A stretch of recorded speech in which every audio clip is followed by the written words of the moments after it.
Welcome traders, thank you for joining this video. In this video, I'm going to go over some of my most recent thoughts on what I think makes a winning trader. I'm going to go over a couple of experiences I've had in the last trading week here. This is currently December 21st, and I'm going to talk about the trading that took place on December 18th, 19th, and 20th.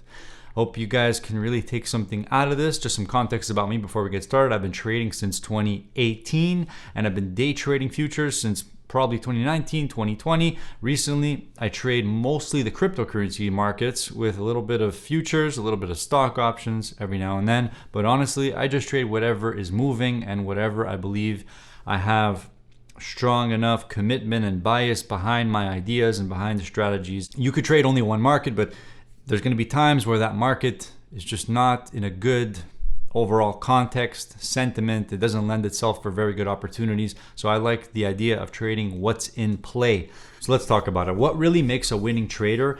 There's a lot of things that go into this, obviously. If there's something that I may not be saying in this video, let me know down below. One of the main things is having a reason to trade, I believe. Genuinely having a purpose behind your trading. It could be monetary. It could be for the purpose of a study that you're doing. But I really think at the end of the day, the reason why people trade is to make money. You trade for monetary reasons. Now, the funny thing about this is that oftentimes it's people with, well, either not a lot of money that get into trading or people with a lot of money that want to get into trading to maybe have a little bit of a side income, and they use sort of their savings to fund their trading activities. No matter which side of that spectrum you're on, in my opinion, I think it's better to be more on the side of scarcity when you're approaching trading, because I honestly think that when you're trading, if you're rich, if you have too much to give away to the markets, you're more than likely going to end up giving it away to the markets. What I really mean is that there has to be a genuine hunger for wanting to trade and for needing to make the money, needing to take the money out of the markets. At least this is how I see it after all these years. You need a reason to go into the markets and hammer those trades through and hammer home your bias all the way through until the end of the trading session every single day. Commit to your bias from start to finish. And if it's wrong, obviously you have to adapt and get out and come back the next day. In order to put yourself in a position where you have an edge trading a particular market or trading, it takes time, research, dedication, all these things. And in my opinion, if you don't have a genuine hunger for it, like you really need it for something, it's going to be difficult for you to do those things because it's not pretty work. It's not pretty, doing research on the internet, figuring out and staying up to date with the latest news articles, sentiment of what people are talking about, certain cryptocurrencies or general market sentiment, doing case studies on your trading strategies. And if you have a true, genuine hunger for your trading, you have to be doing all that dirty work. And actually, all that dirty work is not really dirty work. It's just a natural part of the job that gets done as a product of the mission that you're on. You don't actually set out and say, okay, now I'm gonna do this dirty work that I'm procrastinating, even though sometimes, some days it's gonna feel like that and you're gonna have to force yourself. But if you're truly dedicated to the mission enough, those things happen as a natural product of your mission. That's what I'm trying to say. So now I wanna segue a little bit, talk about this week was a perfect example of me of where I had a bias, I had an idea about the market based on all the factors that go into my trading, and I committed to it. I put my money where my mouth was. I committed to my bias fully. I took a loss Wednesday night in overnight trading. I shorted XRP on the move down. I got stopped out. I was in a little bit of a profit for some of the trade. I scaled into a short and then I ended up just blowing out because it recovered. This was around the China market open, 9 p.m. Eastern, around 9 to 9:30 p.m. Eastern. Okay, so I took a loss bigger than usual because my position sizing was a little bit off. I went a little bit too aggressive on the position sizing. Fine, I accepted the loss, took it, and that's it. The next morning, I came back guns blazing. I was ready for the US market open and I committed to my bias. And guess what? This time things were working. Once you get into a position where you have a bias, you have an idea of the market, you start trading your bias and it's working, what you do from here can either make you or do nothing. And what I mean by make you is you have to average into your winners. You have to add more to your winners. If you're in a trade and it's working, keep doing the same thing. You found something that's working right now.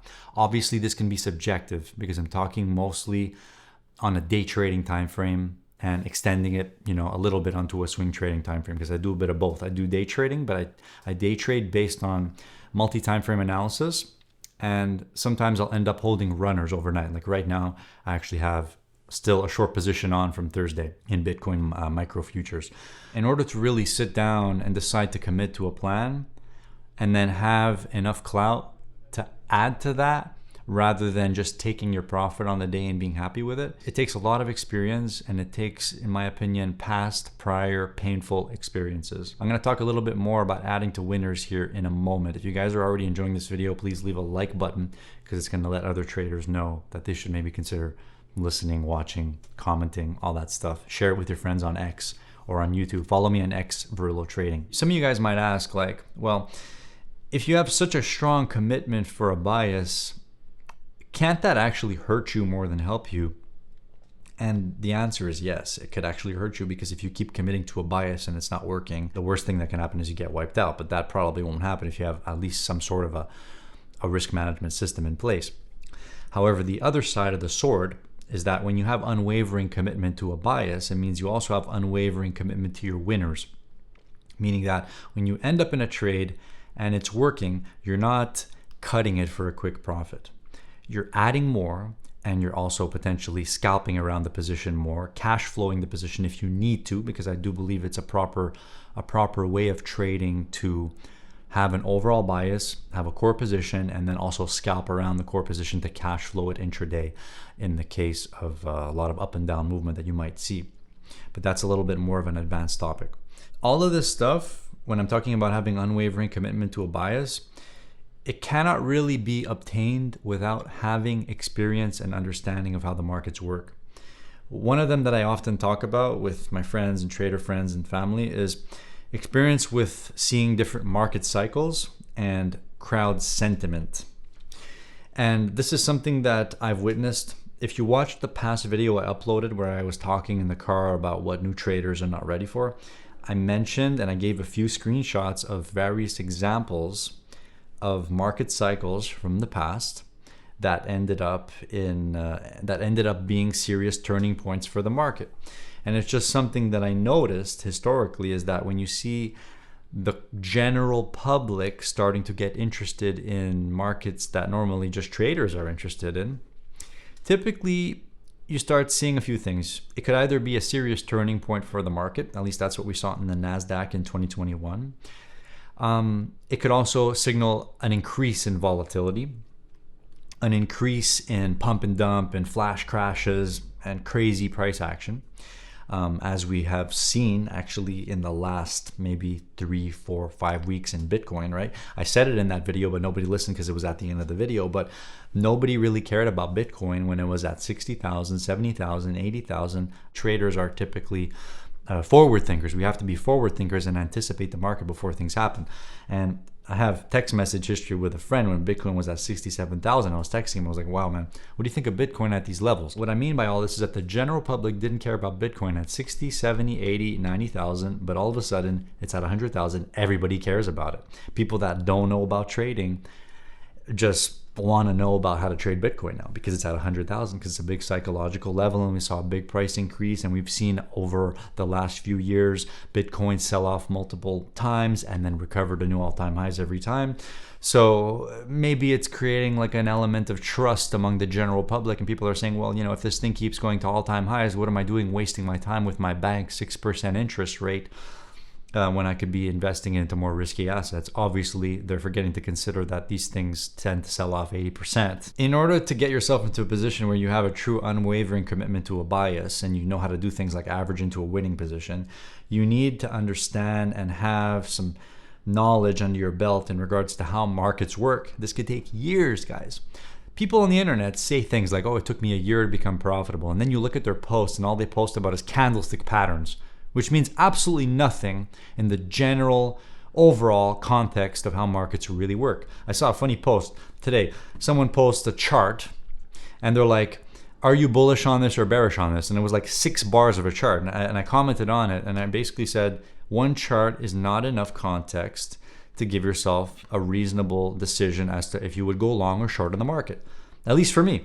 There's more things that go into it. If you do multi-time frame analysis, you might do market sentiment analysis. It might be close to a news announcement. You have to consider the time of the day of the week, etc. There's so many things that go into it. Just the candlestick pattern is not going to make you money. End of story. It's just going to lose you money if that's all you trade on. Now, the next thing I want to say before I talk about averaging into winners more is experience with your strategy and understanding the proper conditions for it.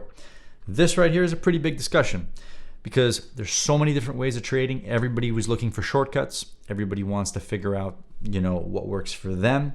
The only way you can develop experience with a strategy and understanding the ups and downs of that strategy is if you commit to the same strategy and develop upon the same strategy for at least at a minimum of 6 months. I say 6 months because when I started this YouTube channel, I posted every single day for 6 months straight, and that's kind of what got my channel started. And I believe that a 6-month time period, a minimum of 180 days, committed almost every single day, is going to give you a lot more understanding and experience of how a particular strategy, approach, framework works and relates to the outside variables. And I like to use those types of words because this, what I'm saying here, doesn't just apply to trading. It applies to any type of endeavor that you're really deciding to commit to over a certain long time period. So I would say you need a lot of experience with a strategy. I've been trading the same way now, I'm happy to say, for at least a minimum of 2 to 3 years. I have not changed very much in my trading strategy. Before that, I was making a lot of changes, tweaks, tinkering around. Now the changes and tweaks that I do they only get pushed into my actual trading approach as a result of doing case studies on them to actually get some real data behind things. Someone might say, hey Chris, what do you think of the idea that every time we have a full moon, the markets tend to go up, and every time we have a new moon, the markets tend to not go up? Well, I'll say to them, sure, it's an interesting idea. Why don't we do a case study on it and get the actual days, put them into Sierra chart, and then see if the market closed higher or lower every time that happened. I'm not going to believe them blindly, but new traders, when they hear these types of fancy ideas, they're going to believe them right away and say, wow, you know what? That makes a lot of sense to me. I think I'm going to do that. I'm actually going to put my money on a strategy that I don't have any actual data or facts proving if it works. And that's a big fallacy that a lot of new investors tend to get into. They tend to get sold on the whole YouTube online sphere of content creators talking about markets when they get hot. It's a big thing that unfortunately people end up losing money from doing that. If you appreciate this content, let me know with a comment down below. If you want to support me, check out my stockbroker Interactive Brokers. And if you need assistance using Sierra Chart or Interactive Brokers, you can check out my remote assistance service as well. Thanks. One of the reasons why I think averaging into winners is so powerful is because it's one of the only ways when it comes to pure directional trading to skew the risk-reward profile of a trade greatly in your favor, as well as compound your profits in a way that almost you can't do it any other way. Now, the first thing I think of when I talk about averaging into a winner is that old story about I think it was George Soros shorting the British pound. And there was just a few notes I heard about it, but he was talking with his trader and he was saying, okay, go short the pound. And then his trader came back to him and he said, I shorted a little bit of it. It seems to be working. We're already up about 2 million. What do? Are we taking a profit? And he basically told the trader, he says, if it's working, hammer it more, keep hammering it. And that basically means keep selling it, keep shorting it. We're already short, we're up 2 million, short more, let's go. Let's see if we can get this thing really going. Let's see if we can really start a fire here. Because that's the only way of compounding your profits and really like getting outsized returns. So you may have 1 trade in a month, 2 trades in a month, 3 trades in a month that make up for all kinds of paper cuts. And again, that's just what I see in my results. But also that relates to a real piece of data about how the markets operate, which is that most of the time markets are consolidating and a small percentage of the time the markets make big moves. Isn't that a coincidence that most of the time you're not getting the big moves, but if you position yourself that you could get the big move if it happens this time, those times could be the times that make up for all those paper cuts? And easier said than done, obviously. Positioning yourself for a big move is not something that most traders probably want to get involved in. That's why it's important to cash flow position, meaning you scalp in and out parts of your position while holding a core. If you still have your bias intact on whatever that market is, it's important to keep your core position there until the market proves you wrong. And then after that, your trade might still be valid and you may have to get back in and maintain that unwavering bias that I keep talking about, because the market has a way of trapping out both sides very often before it makes any types of big moves. Now, another reason why I think averaging into winners is really interesting is because I've gotten into situations where I've averaged into losses before. I think every trader has. Come on. Like the video right now, if you've ever averaged into a loss and then had to take a bigger loss than you thought you were going to take on the day. Come on. Most traders, if not every single day trader, has gotten into this situation at least once in their career. You know what it feels like. When I say adding to a loser, I don't mean scaling in, because that's obviously not the same thing. You could have 2 or 3 or 4 entry points where you want to so-called scale into a trade, and obviously when you're scaling in, the market's not making you money because it's going against you as you're adding more to the trade. But what I really mean by averaging down a loss is when you're already in your desired position size and now it's going further than your system dictates where you've expected it to go, and you're not trimming your position off. You're not cutting your position, you're not reducing your position size, you're just letting it stay on and letting the loss get worse than you ever planned for it to get. That's what I mean about averaging into a loss. When you add to a trade that is now in a loss that is no longer being controlled, that's when things can get really bad. Now, the reality about this is that a lot of traders, especially new investors, they like to come up with reasons to justify this type of behavior, right? Because they're saying, I'm investing in it for the long term. So if it dips, I'm going to buy more. If it dips, I'm going to buy more. If it dips, I'm going to buy more. But how long are you going to do that for until you admit you're wrong? At the end of the day, you could come up with all kinds of fundamental reasons as to why a market's going to go up. But if the price doesn't reflect that, if the supply demand of the market doesn't reflect that, what are you going to do? This type of psychology, in my opinion, contributes to this type of price action where we see when markets reverse and they move, they go into these one-directional moves. They either do these V-shaped recoveries or they just go one-sided with no pullbacks, either down or up. I've seen it both sides.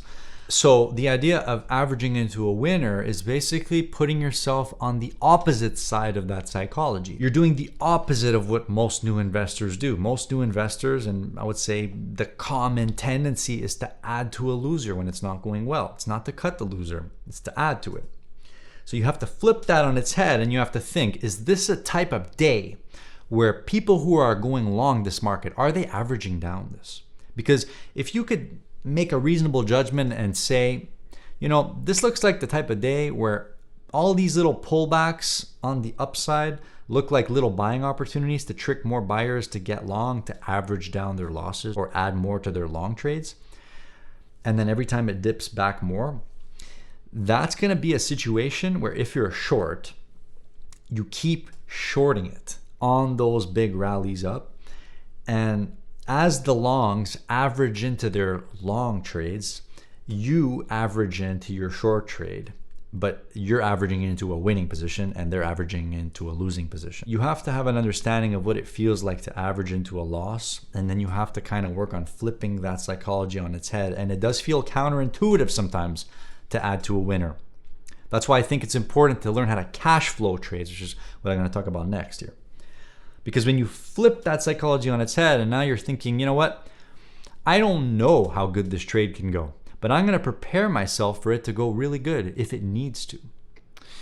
So I'm going to scalp a portion of it off, but I'm going to leave a core piece of the trade on, maybe a pretty big piece too, depending on how aggressive you want to be. I'm going to let that ride. And when the market gives me more information, I'll cut some more off if I need to, with the intent, of course, of continuing to add more to that trade.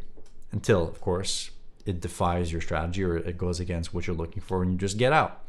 There might be multiple reasons why you might decide to get out on the day, either for cash flow reasons, bankroll management. Let's talk about bankroll management and knowing when to scalp. Since 2020, I started scalping futures. I started learning about the order book and all that stuff. And it was a good study, but it took about a year to 2 years, maybe even 2.5 years, before I realized that scalping wasn't everything there is to know about intraday day trading. It's a toolkit, it's a skill that is reliable, that is helpful when you're working with positions. If you have multi-time frame analysis, meaning you have levels that give context to the market, it could be prior day open, prior day close. It could be a daily supply zone. You have to consider the fact that a lot of traders, especially big investors and portfolio managers, they look at the daily time frame. They look at larger time frames, monthly, weekly, daily, 15-minute, 30-minute, etc. They don't just look at 1-minute time frames all day and just like look at the noise. If you know when to hold, then you should know when to scalp. And this is not a trivial thing, obviously, because there's lots of things that can go into it. Some of the things that can go into it are, what time of the day is it? Are we close to the open? Are we close to the close? Do we have any big news coming up on the day? What day of the week are we? Are we Friday? Friday's options expiry is not the same as a Monday, not the same as a Tuesday, not the same as a Wednesday. Do we have any big overnight news? Do we have any big movement relative to the last couple of days? Do we have strong correlations in the markets? Let's say if you're trading Bitcoin, sometimes there's scenarios where the Bitcoin itself doesn't have a lot of good context, or the price action itself just seems to be fading. It doesn't look like it's doing anything reliable. But then if you look at the correlated markets, all of a sudden you start to get a more interesting picture as to what's going on. Maybe it's the altcoins that are leading the Bitcoin. And when I say altcoins, I mean like Ethereum, XRP, the other top cryptos that are right next to Bitcoin on that list, you see? So if you're trading US treasuries, it would be the 5-year, 10-year, 30-year, 2-year. If you're trading stocks, you would look at whichever stocks are most correlated to the index that you happen to be trading, right? If you're trading the NASDAQ, you know, Tesla. By the way, Tesla's correlated to Bitcoin. I don't know if you guys have been seeing this in the last few months here. Knowing when to scalp also relates to bankroll management. Bankroll management is a crucial trading skill. And it also relates to admitting if your strategy is doing well for you or not. There's going to be situations where simply based on a bankroll management judgment that you can make is that this strategy is either just not generating enough profit for you in the short term to be sustainable. You may have to make an adjustment to your bankroll management strategy. When I think of bankroll management, I think of trade frequency. How often are you trading? Are you scalping intraday? Are you taking short-term positions, or are you holding a core position, scalping around it? Or are you just holding a core position and not scalping around it for other reasons you may have? One example I can give with this is, for example, Thursday, I had a bias that I showed up and I was trading since the morning Bitcoin only on the short side. My trade was working well. In a couple hours, I had made back everything and a little more of the loss that I made Wednesday night. Everything was going fine. Friday, I still have the runner from Thursday on. However, Friday is not the same as Thursday. We saw a big move down in Bitcoin, and it's recovering up above some, what I would say are key, important daily previous supply now turned into demand zones, in other words, support. And because we saw this big sell-off down in this recovery, there's a lot more uncertainty involved with how the price action might play out for the rest of the day. So I'm not expecting the market to do very much, which means that I'm not going to be as aggressive looking for big moves. I'm not going to be putting on a lot of size. And if I trade it, I'm going to be trading with probably tighter stop losses and lower overall risk, especially if I've already made back the majority of what I had to make back from the mistake I made on Wednesday. I did well on Thursday. Friday, already judging based on what I'm seeing, doesn't look like a day I want to be too aggressive on. So I'm going to be trading with less size, less frequency, and I may just scalp. In fact, I may just exclusively scalp and not look to put on any trades and hold them for multiple days. So that's an example of where I would decide, and that's exactly what I did decide, is that on Friday, it was just going to be a scalping day. This looks like it's just maybe for the next hour or two, it's just for scalping purposes. Let's just scalp, see what we can do. We'll scalp a piece off here, maybe leave a runner on. If not, just cut it and scalp it again. Where, you know, there was one trade in particular on Friday where, so this moment right here where Bitcoin was moving, actually where Tesla stock was moving down, and I noticed Tesla was correlated to the crypto markets, but there was this blue box here on Bitcoin and everything was moving down, and I had gone long a little piece of it here, assuming that it wasn't going to go down as low as about 96,000. The trade ended up working. It took some time to play out. And I just wanted to scalp a piece off of it because I hadn't taken any trade already on the day. And I just wanted to cash flow it at that point. I mean, it's already getting late in the day here. You can see 11:56 a.m. Eastern time. It's my first trade of the day. I didn't take any trades during this whole thing. I just had the same runner that I still had on from the prior day on Bitcoin short. And I said, okay, let's just scalp a piece of this. And since I hadn't taken any trades on the day, I decided I was just going to scalp that piece off just for cash flow bankroll purposes. So that was a decision that I decided to do. And I think I ended up getting out just after it rallied up to here. So you're going to see it chops for a good amount of time. You can see it chops for about 15 minutes or more.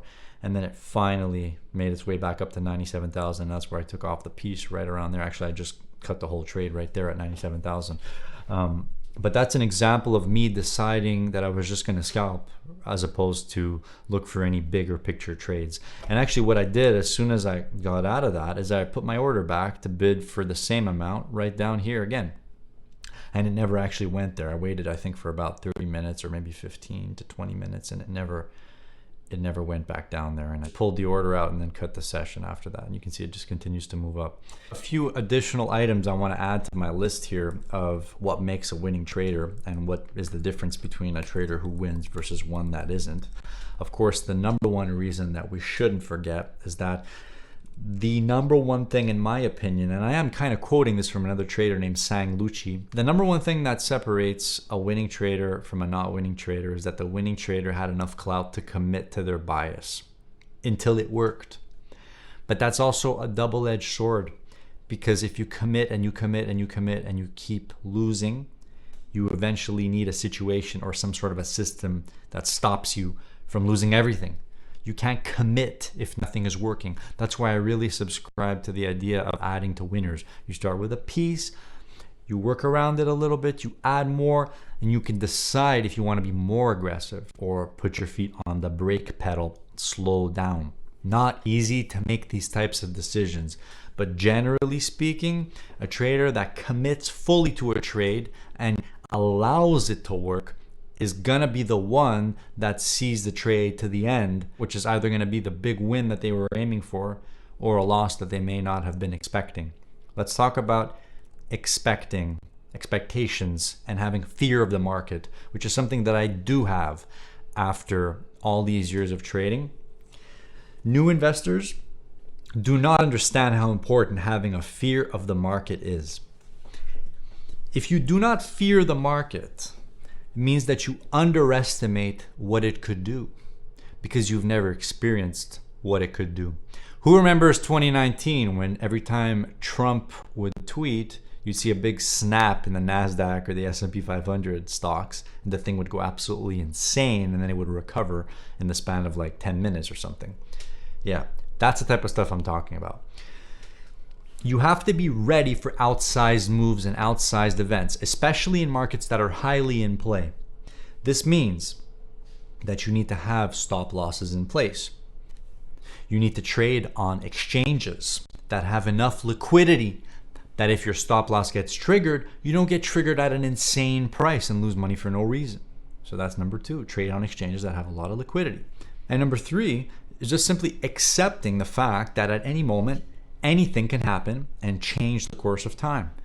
And when that happens, your trade might get negated. You might lose.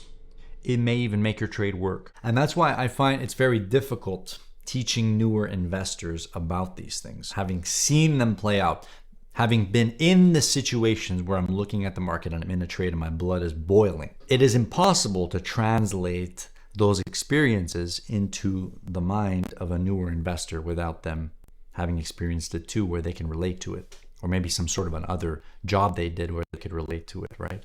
But someone who has no experience with severe or serious risk-taking activities is not going to be able to understand what you mean when you tell them you need to have a fear of the market. In fact, they're going to think you're crazy. Why would you fear the market? It means you're afraid to make money. That's how they're going to think of it. No, you need to have a fear of the market because if you're in a situation where anything can happen, there's always a low level of fight or flight that's operating in you because you know that anything can happen at any moment. You might be doing very well. You have to have a little bit of that fear in your cup that keeps you sane, because as soon as you lose that, you become complacent.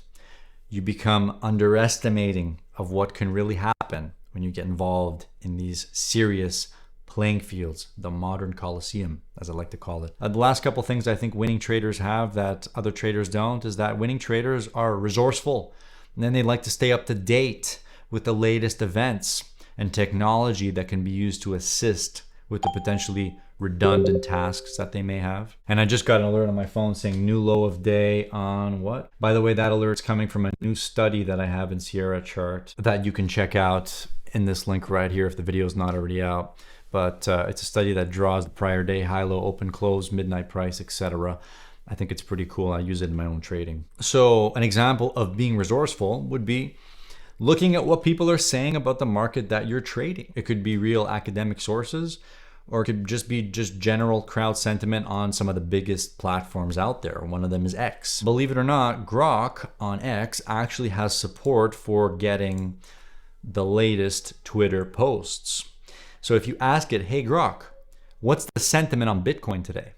What are people saying on X about Bitcoin? It's going to give you different posts. It's going to give you different ideas. It's going to give you all kinds of different information all in one thing. That's one way that people can use to stay up to date with information. Obviously, you need multiple sources. That way you can compare, contrast, see what's conflicting, what's not, and build your own narrative. Decide if you need to be or want to be trading that market right now. An example of using technology to assist with redundant tasks, right? Sometimes I ask Siri to do quick calculations for me while I'm trading because not all the math is all automated for me. I have a significant amount of things that I've worked into my trading system thus far, but every now and then I might need to know, I have a level, I need to know what's my level plus the overshoot range, what's the price at where I need to put my entry or stop entry order, something like that. And I'll ask Siri, hey Siri, what's 100 plus 200? Thank you. 100 plus 200. Well, that's one thing. And of course that also ties into the idea of thinking outside the box, because a lot of people, especially on the internet, like to push the idea that trading is something approachable for the general public. It's the only way that these people can sell you the idea of trading. It's the only way that they can sell you their trading courses and trading education is by convincing you that trading is not as hard as it sounds. I'm here to tell you, unfortunately, guys, that there are some aspects of it that do become easier over the years, but it's still difficult. It's still hard. You need to think outside the box. You need to be resourceful. You're thinking ahead of the curve. Trading is the business of adapting, but anticipating things. You're not predicting, you're anticipating, which means you're always going to be slightly ahead of what the market is saying. If you're anticipating a price decline, you have to have a real narrative, a reason why you think there's going to be a price decline or a price increase. And you're gambling at the end of the day. I mean, which is normal. It's part of it. This last point here, when I talk about adapting your trade management over time, also based on bankroll management, it ties in very, very closely with the very first thing I said in the video, which is you need a reason to trade. You need to have a genuine hunger, a genuine need to make money trading, because that's what you know how to do. Real traders know how to trade, and they know how to make money trading. They need to make money trading, in fact. If they can't make money trading, they may need to find other ways to make money. It may be related to trading, it may not be related to trading, but yeah, at the end of the day, traders need to trade to make money if that's what their job is. So if they need to do all that and they have a genuine need to trade, that means they're forced to do all these other things. Adapt their bankroll management strategy, adapt the frequency of their trades, being resourceful, staying up to date, staying ahead of the general public, knowing when they're wrong, of course, accepting it because that's just normal, it's part of the game, maintaining a low level fear of the market because this is essential in my opinion. If you don't fear the market, what do you fear? You have to fear the market. You have to have some sort of a fear of the unknown. It's normal. Everybody has it. Everybody should have it. If you don't fear the market, you are going to end up in big trouble, in my opinion only. That's my presentation for today, my friends. Thank you for watching. Let me know if you enjoyed it. Leave a comment, leave a like, and check out this playlist right here full of interactive brokerage platform tutorials, because that's what this channel is mostly known for. And check out this video right here that shows how to use one of my latest Sierra chart studies. Thank you. See you in the next one. Cheers.